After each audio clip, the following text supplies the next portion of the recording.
أعوذ بالله من الشيطان الرجيم بسم الله الرحمن الرحيم صفحہ نمبر 18 آیت نمبر 124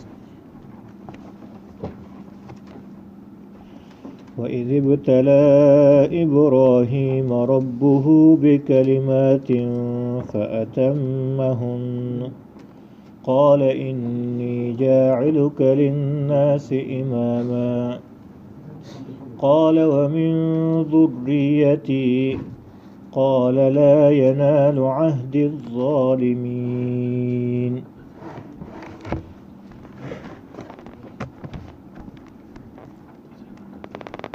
پچھلے اسباق میں ہم نے پڑھا کہ اللہ تبارک و تعالی نے بنی اسرائیل پر اپنے انعامات اور پھر ان کی طرف سے جو جواب ملتا تھا اس کا تذکرہ ہوا، اور آپ کے علم میں یہ بات آئی کہ مکہ مکرمہ میں اس وقت 3 قسم کے لوگ رہا کرتے تھے، یا مدینہ منورہ میں، یہود، نصارہ اور مشرکین۔ تو یہود کا مستقل ذکر چلا آ رہا تھا، اور ساتھ ساتھ نصارہ اور مشرکین کا بھی تذکرہ ہوا۔ ان تینوں کے درمیان ایک بات مشترک تھی جن پر یہ تینوں ایمان لایا کرتے تھے، اور آج تک موجود ہے وہ بات۔ یہود اور نصارہ اور مشرکین تینوں کے تینوں گروہ وہ حضرت ابراہیم علیہ السلام کو بڑا، بزرگ اور محترم سمجھتے تھے، ان کی قدر کرتے تھے، ان کا نام عزت سے لیتے تھے، اور ہر ایک اس پہ فخر کیا کرتے تھے کہ ہم ان کی اولاد میں سے ہیں یا ہم ان کی پیروی کرتے ہیں۔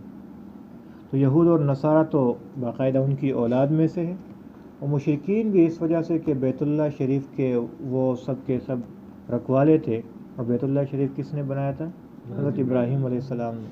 تو وہ کہا کرتے تھے کہ ہم ان کے ہی گھر کے رکھوالے ہیں، تو ایک فخر محسوس کیا کرتے تھے۔ تو اللہ تبارک و تعالیٰ نے ان کو یہ بات سمجھانا چاہیے، یا یہ بات بھی واضح کر دی کہ دیکھو ابراہیم علیہ السلام کو اپنا بڑا مانتے ہو، تو ان کا بھی یہ عقیدہ نہیں تھا جو کچھ آپ کر رہے ہو۔ ابراہیم علیہ السلام کا بھی یہ عقیدہ نہیں، اور وہ شرک سے کھلے طور پہ بیزار تھے، شرک سے اپنے آپ کو پاک کیا تھا۔ بہت سارے واقعات آگے آ بھی جائیں گے، آج بھی تھوڑا سا تذکرہ ہو جائے گا۔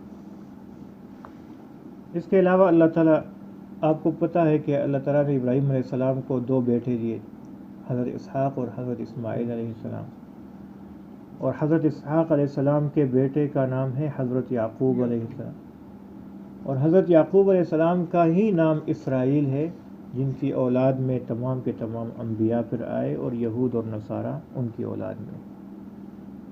تو یہ لوگ جو یہ کہا کرتے تھے کہ یہ نبوت ہمارے اندر کیوں نہیں آئی، تو اس بات کا جواب بھی آج کے سبق میں موجود ہے کہ نبوت اور پیغمبری یہ کوئی نسبی چیز نہیں ہے کہ آپ کے آباء و اجداد اچھے ہیں تو آپ کو بھی یہ ملے گی، وگرنہ نہیں۔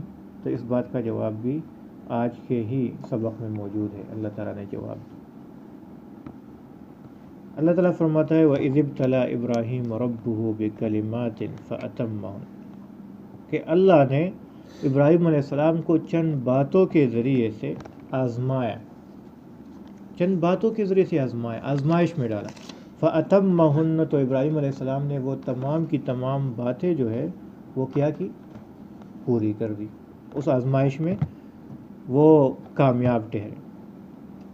یہاں پر چند باتیں سمجھنے کی ہے۔ اول یہ کہ یہ آزمانا یا امتحان لینا ابراہیم علیہ السلام کا کس مقصد کے لیے؟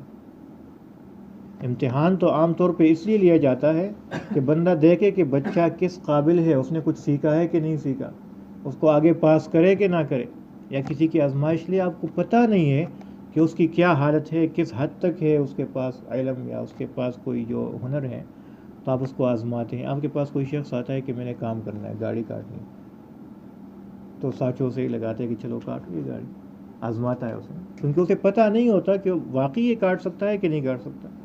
تو اگر وہ صحیح طریقے سے شروع کرے اور دیکھے گاڑی کاٹ رہا ہے تو وہ سمجھ جاتا ہے کہ واقعی بندہ کام کا ہے.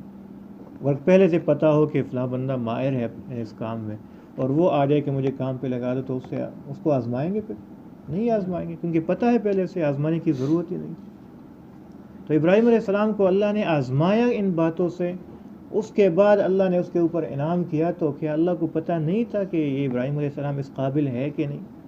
یہ آزمانا اور امتحان لینا کس مقصد کے لیے ہے، یہ ایک بات ذہن میں آ سکتی ہے. دوسرا یہ کہ وہ آزمانا کن باتوں سے ہوا، وہ امتحان کس طرح لیا گیا، اس کی نوعیت کیا تھی. پھر اس امتحان کے بعد تیسری بات، اس امتحان کی کامیابی کیسی ہوئی، وہ کیسے پتہ چلا کہ یہ پاس ہوئے یا کہ فیل ہوئے. اور اس کے بعد یہ کہ جب امتحان میں پاس ہوئے تو پھر انعام کیا دیا گیا حضرت ابراہیم علیہ السلام کو. اور پھر اس کے بعد آخر میں اللہ تعالیٰ ایک ضابطہ، ایک قاعدہ بیان فرماتا ہے کہ کون شخص اس انعام کا مستحق ہوگا آئندہ بھی. تو سب سے پہلے یہ بات سمجھنے کی ہے کہ ابراہیم علیہ السلام نے جو اتنی تکلیفیں برداشت کی، آزمائشیں برداشت کی اور امتحان، یہ اللہ تعالیٰ نے اس لیے اس کے اوپر نہیں ڈالی کہ اللہ کو پتہ نہیں تھا.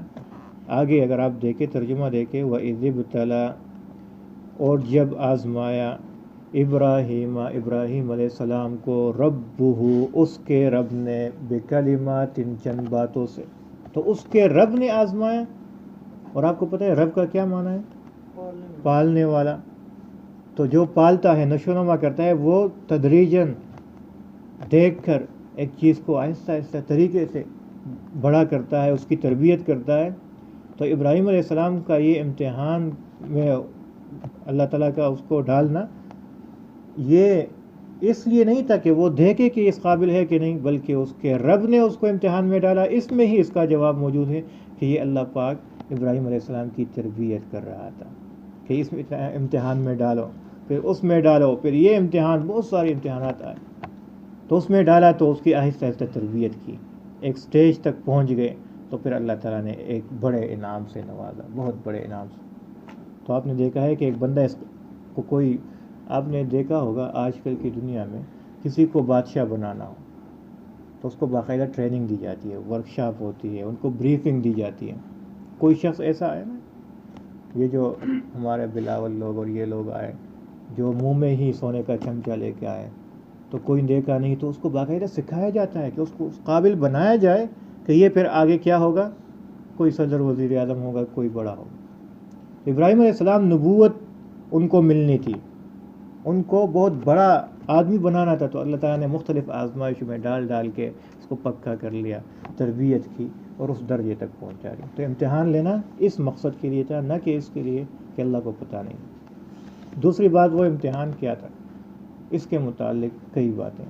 ایک حدیث میں آتا ہے کہ ابراہیم علیہ السلام کا جو امتحان تھا، وہ یہ امتحان نہیں تھا کہ معلومات لے کے یہ دیکھو کہ صحیح ہے کہ غلط ہے، یا یہ سوالات ہیں اس کے جوابات لکھو، اس طرح ہمارا امتحان ہوتا ہے.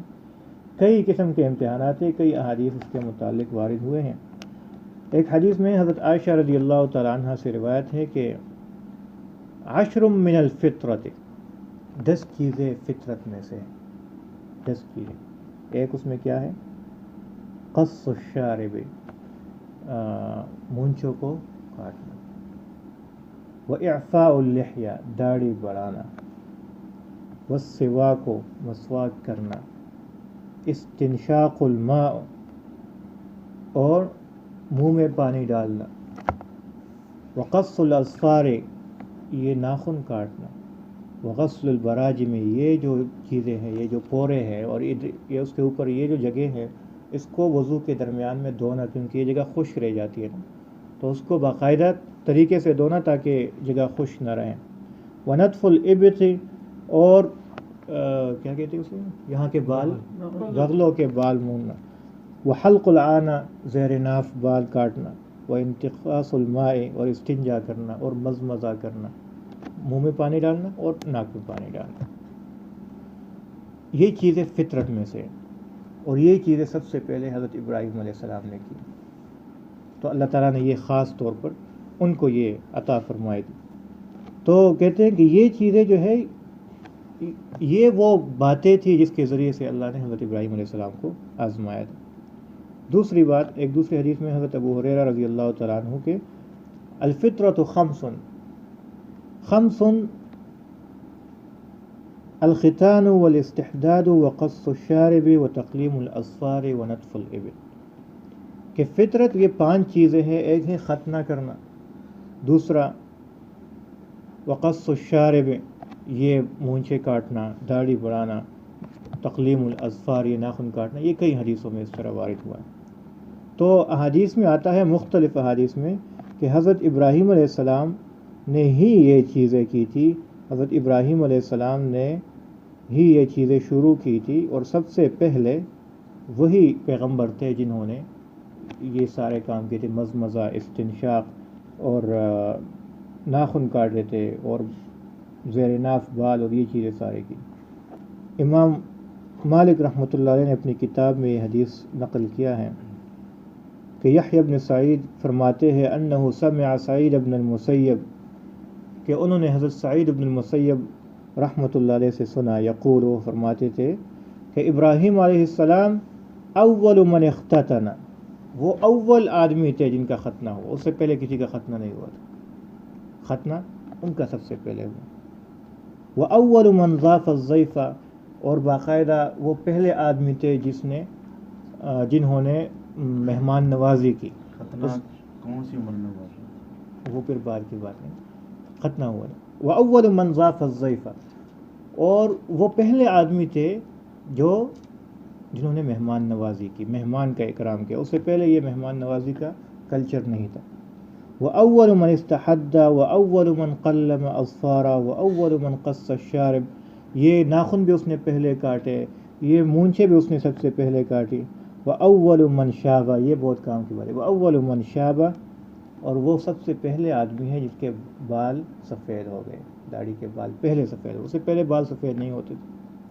تو کہتے ہیں فَلَمَّا رَأَى الشَّيْبَ، جب اس نے دیکھا کہ میرے بال تو سفید ہو گئے، قَالَ مَا هَذَا، تو کہنے لگے یا اللہ یہ کیا ہے، بال سفید ہو گئے۔ تو اللہ نے فرمایا وقار، یہ وقار ہے، یہ وقار ہے۔ تو قال یا رب زدنی وقارا، تو انہیں دعا کی یا اللہ میرے اس وقار کو اور بھی بڑھا دے۔ ایک آدھ بال سفید نکلا ہوگا تو اللہ نے فرمایا کہ یہ وقار ہے، اس نے کہا کہ یا اللہ میرے اس وقار کو اور بھی بڑھا دے۔ تو حضرت ابراہیم علیہ السلام وہ اول۔ ایک دوسری حدیث میں ہے کہ اول من خطب علی المنابر ابراہیم، کہ سب سے پہلے وہ پیغمبر یا وہ آدمی جس نے ممبر پہ خطبہ دیا تو وہ حضرت ابراہیم علیہ السلام تھے۔ اور وَأَوَّلُ مَنْ ضَرَبَ بِالسَّيْفِ، سب سے پہلے تلوار سے جو چلائی وہ بھی حضرت ابراہیم علیہ السلام ہے۔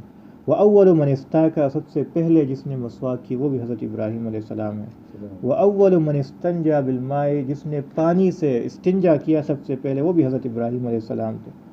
وَأَوَّلُ مَنْ لَبِسَ السَّرَاوِيلَ، اول وہ آدمی تھے جنہوں نے شلوار باقاعدہ طور پر پہنی، یہ شلوار پہننا حضرت ابراہیم علیہ السلام کی سنت ہے۔ اور دوسری حدیث میں ہے حضرت معاذ بن جبل رضی اللہ تعالیٰ عنہ وہ فرماتے ہیں کہ آپ علیہ السلام نے فرمایا ان اتخذ المنبر فقد اتخذه ابی ابراہیم، اگر میں ممبر پہ بیٹھتا ہوں تو میرے والد، میرے باپ ابراہیم علیہ السلام بیٹھا کرتے تھے۔ اور وَإِنْ أَتَّخِذُ الْعَصَا فَقَدِ اتَّخَذَهَا أَبِي ابراہیم، اگر میں عصا اٹھاتا ہوں، یہ جس کو کیا کہتے ہیں، عصا کو کیا کہتے ہیں، لاٹھی پکڑتا ہوں، تو حضرت ابراہیم علیہ السلام میرے والد صاحب جو تھے انہوں نے سب سے پہلے یہ کام کیا۔ تو یہ باتیں ہیں بعض حضرات کہتے ہیں۔ اور اس کے علاوہ بہت سارے امتحانات، حضرت ابراہیم علیہ السلام جب پیدا ہوئے تو امتحانات میں ہی پیدا ہوئے، پیدا ہوتے ہی دیکھتے ہیں تو پہلے چاند کو دیکھا، اور پھر سورج دیکھا، تارا دیکھا، پھر چاند، پھر سورج، اور سوچنے لگے یہ سارے لوگ تو بتوں کی عبادت کرتے ہیں، یہ تربیت کرتا ہے اللہ تعالیٰ آہستہ آہستہ۔ تو پہلے کہا یہ تارا جو ہے یہ بہت روشن ہے، یہ میرا معبود ہوگا۔ جب دیکھا تو وہ چھپ گیا، نے کہا یہ نہیں ہو سکتا۔ دیکھا تو چاند نظر آیا، وہ اس سے بھی بڑا ہے اور خوبصورت ہے، نے کہا شاید یہ میرا اللہ ہوگا، یہ میرا معبود ہوگا۔ دیکھا تو چاند بھی ختم ہو گیا، نے کہا یہ بھی نہیں ہو سکتا۔ فلما افل قال لئن لم يهدني ربی، اور جب دیکھا سورج کو دیکھا، کہتے ہیں یہ ہوگا، یہ سب سے بڑا ہے اور روشن ہے، دیکھا تو وہ بھی ڈوب گیا۔ نے کہا کہ لئن لم يهدني ربی لأكونن من الضالین، اگر اللہ نے میری ہدایت نہ کی تو میں گمراہوں میں سے ہو جاؤں گا۔ اللہ تعالیٰ نے اس طرح تربیت۔ جب بڑے ہوئے، دعوت اور تبلیغ کا کام سپرد ہوا تو نمرود کے خلاف گئے اور آگ میں ڈالے گئے، اور اللہ تعالیٰ نے آگ میں ہی اس آزمائش میں ابراہیم علیہ السلام کو اس طرح کامیاب فرمایا کہ آگ کو حکم دیا کہ تو کونی بردن و سلامن علی ابراہیم، کہ اے آگ تو ٹھنڈی ہو جا حضرت ابراہیم علیہ السلام، اور اتنی ٹھنڈی بھی نہ ہو کہ ٹھنڈک سے اسے تکلیف پہنچائے، وہ سلامن، سلامتی والی ٹھنڈی ہو جائے۔ کہتے ہیں کہ اس وقت جتنی بھی آگ تھی پوری روئے زمین پر، تمام کی تمام آگ ٹھنڈی ہو گئی۔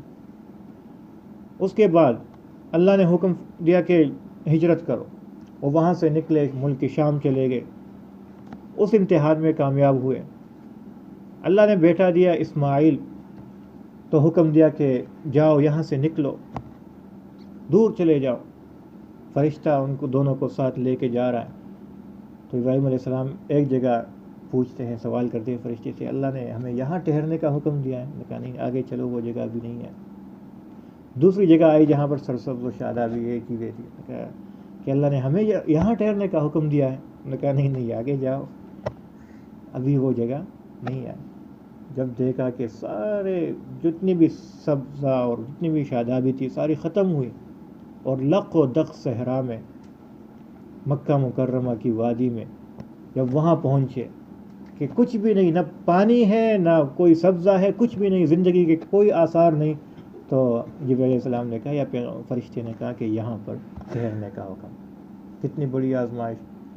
ابراہیم علیہ السلام خود، ان کی بیوی، چھوٹا بچہ، پھر یہ امتحان توڑا۔ اس کے بعد کہتے ہیں کہ اب آپ اپنے بچے کو، بیوی کو یہاں چھوڑ دو، تو واپس چلے جاؤ لق و دق صحرا میں، جہاں پر زندگی کا کوئی اثر نہیں، اپنے چھوٹے بچے کو، شیرخوار بچے کو اور اس کی ماں کو وہاں پر چھوڑنا بہت بڑی آزمائش۔ اللہ نے اس میں بھی کامیاب کیا۔ جب جاتے ہیں تو حکم کے ماننے میں اتنی جلدی کہ اپنی بیوی ہاجرہ کو، ان کی بیوی جی تھی، یا بی بی ہاجر ان کا نام ہے، یا ہاجرہ، ہاجر زیادہ صحیح ہے، تو بی بی ہاجر نے پوچھا کہ آپ ہمیں یہاں کیوں چھوڑ کے جا رہے ہیں؟ کوئی جواب نہیں دیا۔ دوسری مرتبہ پوچھا، پھر بھی جواب نہیں دیا۔ تیسری مرتبہ پوچھا کہ کیا اللہ کا حکم ہے؟ تو ہم نے سر ہلایا۔ وہ کہتے ہیں جب اللہ کا حکم ہے تو اللہ ہی ہمارا مالک ہے، وہ ہمیں نہیں ضائع۔ تو یہ بہت، پھر یہ امتحان تھوڑا تک کہ تھوڑا سے بڑے ہوئے اسماعیل علیہ السلام، وہیں پر زمزم کا چشمہ جو آج کل ہے وہ نکلا۔ پھر تھوڑے سے بڑے ہوئے، چلنے پھرنے کے قابل ہوئے، تو اللہ نے پھر بھیج دیا کہ جاؤ، اور اپنے اس بیٹے کو جس نے 4-5 سال سے 6 سال سے آپ نے نہ اس کو دیکھا ہے اور صحرا میں چھوڑ کر آئے تھے، جاؤ اسے میرے راہ میں قربان کرو، ذبح کرو۔ بہت بڑا امتحان، یہ سب سے بڑا امتحان، اپنے لخت جگر کو، اپنے بیٹے کو، جگر گوشہ کو بندہ لٹھائے اور اس کو ذبح کرے، بہت بڑا امتحان۔ تو اس امتحان میں بھی جب انہوں نے وہ کر کے دکھایا تو اللہ نے حکم دیا، قد صدقت الرؤیا، تو نے وہ کام کر کے دکھایا ابراہیم، تو نے اپنے خواب کو سچ کر دکھایا۔ اس امتحان میں بھی ابراہیم علیہ السلام پاس ہوئے، اور وہ اس طرح کہ اللہ تعالیٰ نے جنت سے ایک مینڈا وہ بھیجا، اور وہ اس کی جگہ سے ذبح، اسماعیل علیہ السلام کو اللہ نے بچایا۔ تو اس کے بعد یہ سارے امتحانات، تو جب یہ ساری باتیں ہوئیں، اللہ تعالیٰ نے پھر اس کے بعد ایک بہت بڑے انعام سے نوازا۔ وہ انعام کیا تھا؟ قال انی جاعلک للناس اماما، اے ابراہیم تو نے ساری باتیں پوری کی، تو نے سارے آزمائشوں میں پورے اترے، امتحانات میں کامیاب ہوئے، اب میں تجھے امام بنانے والا ہوں، اب میں تجھے پیشوا بنانے والا ہوں، پیغمبر بنانے والا ہوں۔ امام کا مطلب ہے پیشوا، جس کی اتباع کی جاتی، تو تمام کے تمام لوگوں کے پیشوا اور امام بن گئے، اور وہ سب کے دلوں میں اللہ تعالیٰ نے حضرت ابراہیم علیہ السلام کی محبت ڈال لی۔ تو یہودی بھی آج بھی ان کو بڑا مانتے ہیں، عیسائی بھی مانتے ہیں، اور ہم بھی ہر نماز میں دیکھتے ہیں، ہم بولتے ہیں کہ صلیت کما صلیت علی ابراہیم وعلی آل ابراہیم انک حمید مجید، یہ اتنا درجہ کیوں ملا؟ اتنی بڑی آزمائشوں اور امتحانات اور تکلیفوں کے بعد میں تو اللہ نے ان کو امام بنایا۔ تو جیسے ہی یہ حکم نازل ہوا کہ ابراہیم میں آپ کو امام بنانے والا ہوں، بڑا بنانے والا ہوں، تو ابراہیم صاحب نے کہا قبولیت کا وقت ہے، یا اللہ میری اولاد میں سے کسی کو بنا، میری اولاد بھی امام، ان کو بھی یہ درجہ عطا فرما۔ تو اللہ نے فرمایا کہ تیری اولاد میں ہی میں امام بھیجوں گا، لیکن لا ینال عہد الظالمین، میرا وعدہ جو ہے وہ ظالموں تک نہیں پہنچے گا، ظالم لوگ امام نہیں بن سکیں گے، ظالم لوگ اس درجے تک نہیں پہنچ سکیں گے، جو اللہ کی نہیں مانتے، جو اللہ کا حکم اس سے روگردانی کریں گے، وہ اس دعا میں شامل نہیں ہوں۔ تو اس لیے اس وقت کے یہودیوں کو یہ حکم تھا یا ان کو یہ بتانا تھا کہ آپ اگرچہ ابراہیم علیہ السلام کی اولاد میں سے ہو، لیکن آپ تو اس دعا میں شامل ہی نہیں ہو، کیونکہ آپ اللہ کے حکم اس سے روگردانی کرتے ہو، اس کا انکار کرتے ہو، اس کے نبی کو نہیں مانتے۔ اور جب دیکھا گیا کہ آپ کو کتنی آزمائشوں میں اور کتنی جگہوں میں آپ کو آزمایا گیا، اور آپ بنی اسرائیل کتنی جگہ آزمائے، اور ایک سوال کرتے تھے، پھر اس کے بعد پھر سے سرکشی اختیار کرتے، پھر دوسرا سوال کرتے، پھر سے سرکشی اختیار کرتے، اور آگے تمام کے تمام لوگوں کے لیے امام بننا، یہ آپ کے اندر یہ صلاحیت نہیں تھی۔ تو اللہ تعالیٰ نے حضرت ابراہیم علیہ السلام کے دوسرے بیٹے حضرت اسماعیل علیہ السلام کی اولاد میں ہمارے اور آپ کے پیارے آقا صلی اللہ علیہ وسلم ان کو مبعوث فرمایا، ان کو پھر آگے تمام دنیا کے لیے، قیامت تک آنے والے انسانوں کے لیے امام بنایا۔ یہ حضرت ابراہیم علیہ السلام کی دعا بھی ہے، آگے بھی اس کے بارے میں انشاءاللہ آئے۔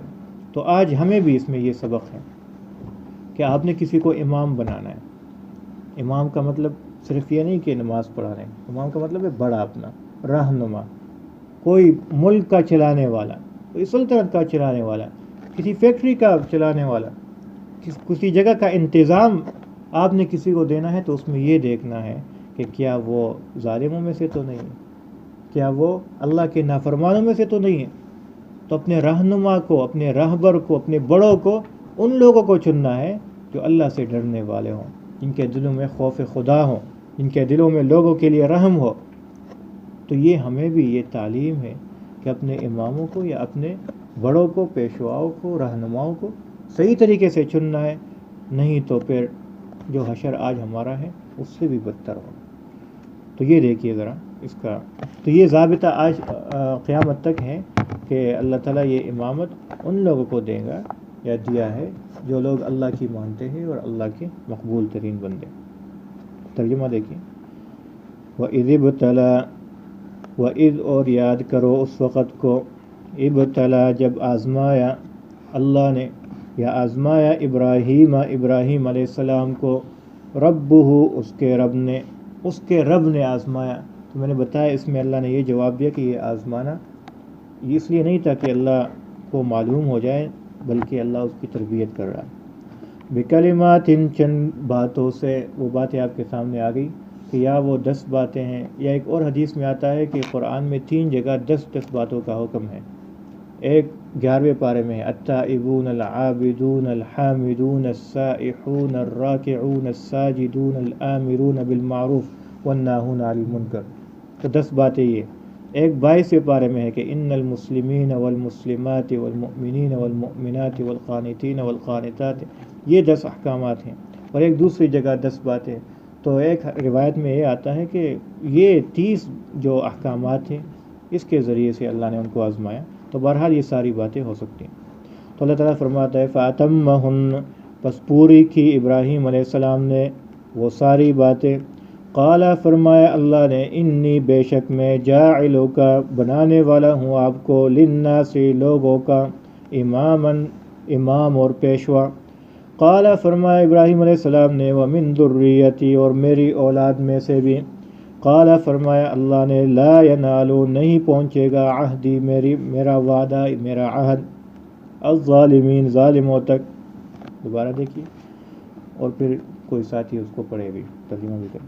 وَإِذِ ابْتَلَىٰ، اور یاد کرو اس وقت کو، ابتلا جب آزمایا ابراہیم علیہ السلام کو، ربہ اس کے رب نے، بکلمات چند باتوں سے، فَأَتَمَّهُنَّ پس پورے کی وہ تمام کی تمام باتیں انہوں نے.